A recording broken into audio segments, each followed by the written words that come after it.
Hi, everybody, and welcome to the March astrology forecast with inspired messages and me, Sue. Um, yeah, I can't quite believe it's March, and I'm sure you feel the same, but at least the spring is coming, which is always good. And we've got another eclipse this month and the spring equinox, which marks the start of the astrological year. And many astrologers now think that this is the time we used to have our New Year celebrations because it makes much more sense than Christmas, which is like, doesn't seem the right time at all. So yeah, it's really interesting. Many things actually in history have been changed. We're realizing that over centuries, and I'm actually including a video link on some of the things that may have been altered to suit the narrative. It's really, really interesting. I really enjoyed this video. I wanted to watch it again afterwards. Um, so please look at the video links under this video and share with others who you think maybe are interested. And there will be three links to different things that I think maybe you've not seen.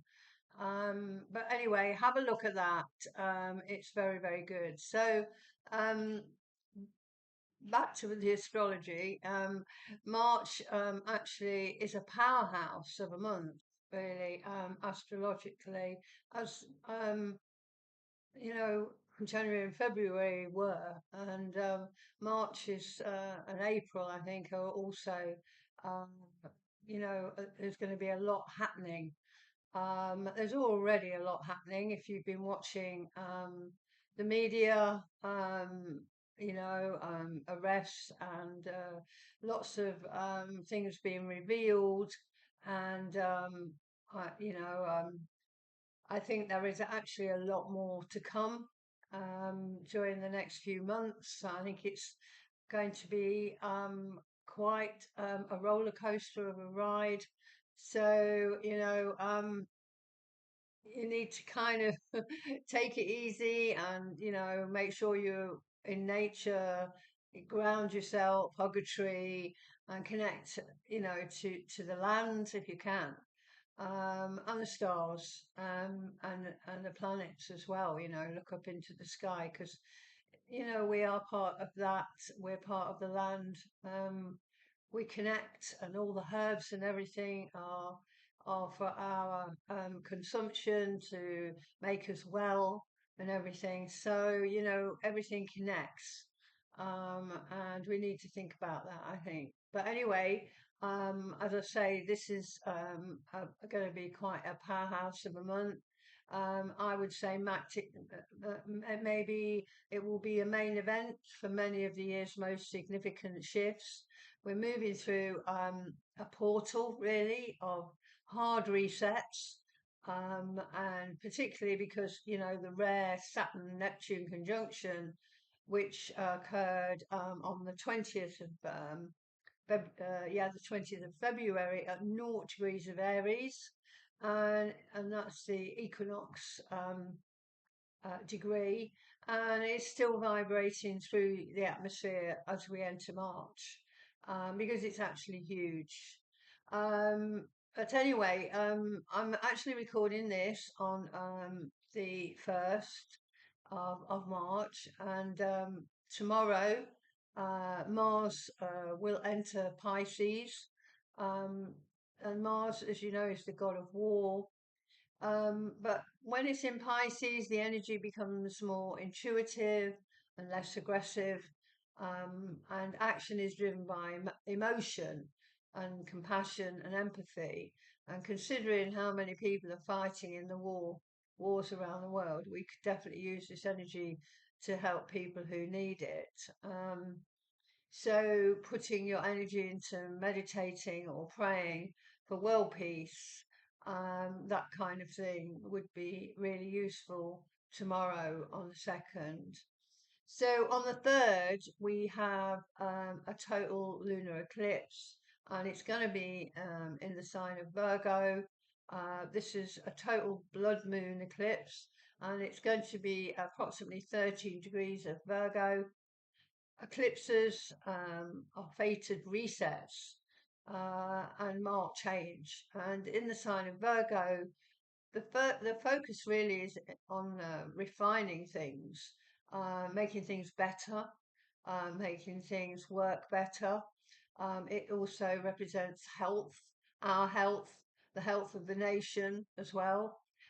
It also represents our habits and our work and how we live our daily life. I think it's a time for a massive spring cleaning, really, of the soul. It's about realizing where perfectionism or over-analysis has become maybe a prison for you, because Virgo is the perfectionist, and it does analyze everything, and I should know because I've got Virgo as my ascendant.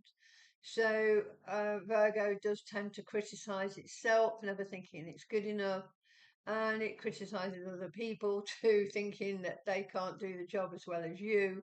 So there's all that analyzing going on, and when you're kind of overdoing it as a Virgo, it can affect your digestion, and you know, you have a tendency, if you give, and you do overdoing things, that you're going to burn yourself out, and then your health suffers. So if you've got Virgo in your chart, it's probably going to affect you. Um, but anyway, the key aspects of this lunar eclipse in Virgo are the sun, the moon in Virgo. It opposes the sun, Mercury, and Mars, all in Pisces, which is the opposite sign to Virgo. So actually, what this does, it creates a tug of war between the need for, you know, being perfect, a need for order, um, which is Virgo, and analysing everything, and the desire to surrender to the flow and to go within, which is, you know, very Pisces, and it's very spiritual. So you could feel an urgent need to edit your life. What habits are draining you? What do you need to change? What systems in work or health are broken? Because it's an eclipse, the letting go might not be an option. Something may be eclipsed out of your life to make room for a more functional version of you. And this full moon lunar eclipse will be very close to my ascendant. So I'm likely to be affected in what I'm doing, in my maybe my health, um, my habits. Maybe I need to look at my habits too. And like I've already said, you know, the spiritual side of life and over analyzing everything. But anyway, whatever's going to happen, I try and work with the energies, and I'll let you know the outcome. And remember that the effects of the eclipse lasts a few months. It's not just on the day. So that's on the 3rd. So jumping to the 5th, we are going to have the Sun trining Jupiter. And the trine is lovely, and Jupiter's always about opportunity. So this is a day for opportunities. So look out for them and make the most of the day. You may feel like learning something new because Jupiter rules the higher mind, higher education, or you may be thinking about planning a holiday to a far off country because it also is about foreign people, foreign us, foreign culture, and foreign countries and travel. So look out for that on the 5th. On the 6th, Venus enters Aries. So love and finances are going to get like a real heat boost.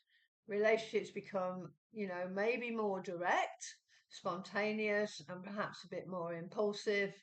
You know, Venus in Aries, usually gets what it wants. It goes after what it wants in a relationship sense. Um, and I actually have Venus in Aries. So I'm going to be getting my Venus return. Not just yet, but in a little while. So on the 8th, Venus again is going to conjunct Saturn, and that may result in someone giving you advice about a relationship, or you may meet someone that's older than you, or a relationship can become suddenly more serious. So look out for that on the 8th. And on the 9th, we're going to have Mercury. Remember, Mercury is retrograde. It's in Pisces, but it's going to trine the Jupiter in Cancer. So although it's retrograde, you can still reflect and go within, and big ideas from the past can come back to your mind, and you can get excited about them again, and you can decide to address them quickly, so so that you can move forward. But if there's any kind of signing or anything, I would leave it until after the 20th of this month, 20th of March, when Mercury goes direct again. So it's fine to think about things and decide what you want and reflect and do all that, but don't sign anything. If you need to sign anything, leave it. So on the 10th, Venus, which I've said it will be in Aries, will sextile Pluto in Aquarius. So this is really good. It can bring passion and love and romance into your relationships, because that's what Pluto wants. And obviously, Venus in Aries is very strong. So, and it's a sextile, so it's an easy aspect. It's not a hard one. So, you need to maybe work on strengthening your emotional bonds that you have with your significant other. And I think it can also help you grow closer um, together as well. So that's on the 10th. And on the 11th, we've got Jupiter is going to go direct. Now it's been in Cancer, and it's been going backwards and forwards, but it ends its retrograde, uh, and so it won't be going backwards anymore, which it began in November. And Jupiter retrograde would have limited options. So with this over, opportunities can begin to open up again.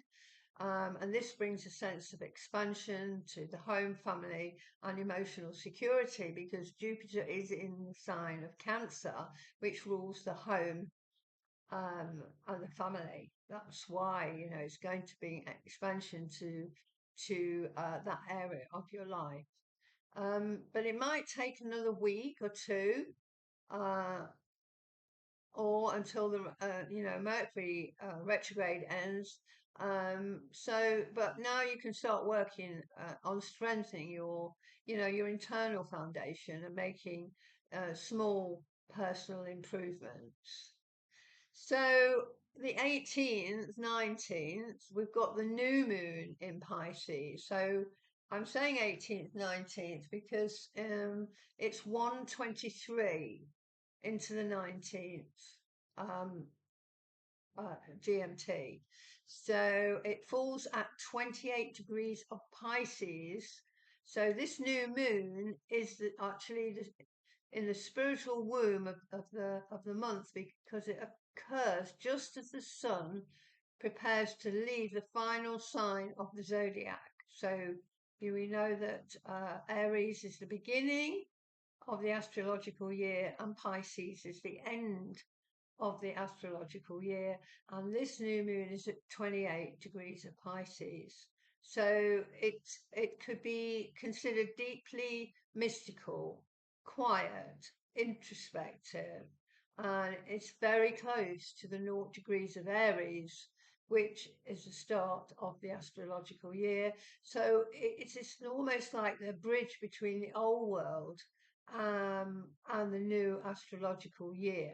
As I've just mentioned, the new moon is very close to the Neptune Saturn point in early Aries, and it adds a layer of dreaming a new world into existence because this new moon is in Pisces. So it would be great to make, a vision board on this new moon, as the energy will support what you want. And if you've not got lots of time, you could do a drawing. And if you've got the time, then you can cut pictures out of magazines and stick them on a little board, or put them on with pins onto a cork board, so it's done quite quickly. But whatever, I think it would be really good to do some kind of vision board on this new moon. So I think this is a time for soul setting rather than goal setting. It's less about making a to-do list and more about visualizing the feelings of your next chapter. And it's really an ideal moment for creative breakthroughs or releasing, long held emotional ghosts. Try and perform a new moon ritual where you decide how you want the next 28 days to be for you, and sit and meditate on what you would like. And if you've done your vision board on that as well, light a candle, set the scene, have some crystals, um, and maybe burn some incense and tune in to this energy of this new moon in Pisces. Um, so on March the 20th, we've got the spring equinox, and obviously the sun enters Aries as well. And the equinox marks the astrological new year, as I've said before, in 2026. And this is particularly potent because the sun will cross the 0 degrees Aries point, the exact spot where the Saturn and Neptune just met, and very close to the new moon degree. So it really is high energy initiation and a spark, because we've got so many things aspecting that particular degree of the zodiac. So I think it's highly significant, and I think many astrologers feel the same. And also, Mercury turns direct in Pisces on the same day. So the fog will begin to lift and things will be easier. So on the first half of March was, it felt like, we might maybe are wading through water. The equinox on the 20th is the moment the fire is lit, because this is a spark of Aries. And since the sun is hitting the degree of the Saturn Neptune conjunction, you may finally see a clear path forward for whatever you want, those big vision projects you've been dreaming about, and whatever you put on your vision board. So the affirmation for connects really to the spring equinox for this month. So your hand on your heart and say every morning, I move forward into a successful year of new beginnings that support me and the people in my life. I move forward into a successful year of new beginnings that support me and the people in my life. So please watch and share the video links that are under my video notes. And please like and share and subscribe to my channel. It's very easy to do. It doesn't take a second. It doesn't cost you anything. And it helps share the video to more people. I am on Facebook under Astrologer Sue Fletcher. My website is astrologysue.com.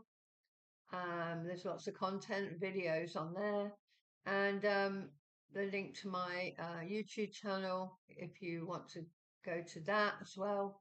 And if you want to contact me, you can contact me through my contact page. So have a great March. Go out and hug a tree, be grounded, be in nature, eat the right foods, have enough sleep, do the exercise, and make sure that the Virgo full moon it is appeased in some way. And I will be back um, in April with April's forecast, astrology forecast. So have a great March. Bye for now. Bye for now.